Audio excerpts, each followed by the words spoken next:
Welcome to the Tech Egg. Don't get scrambled. Enjoy the video. In this video, I will explain how to play eFootball on PC. First, you'll want to download the free eFootball game client, which is readily available on platforms like Steam or the official Konami website. Before installation, ensure your personal computer meets the minimum system requirements to guarantee a smooth and enjoyable experience.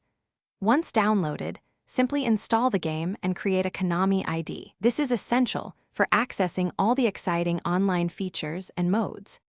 Now, let's dive into the core gameplay. It's crucial to familiarize yourself with the default keyboard and mouse controls, or connect a gamepad for a more traditional feel.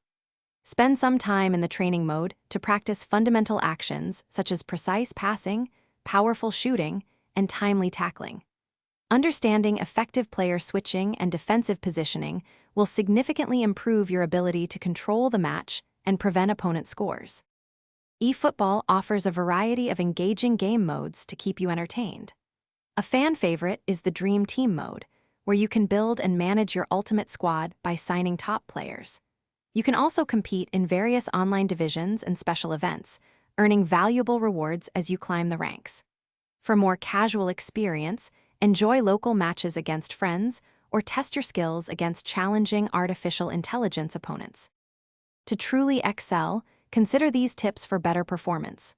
First, customize your controller settings to find what feels most comfortable and responsive for your play style. Secondly, make it a habit to analyze your match replays. This is a fantastic way to identify areas where you can improve your decision-making and execution. Finally, stay updated with the latest game patches and community strategies to keep your skills sharp and competitive. Thanks for watching. Consider subscribing if I helped unscramble your problems.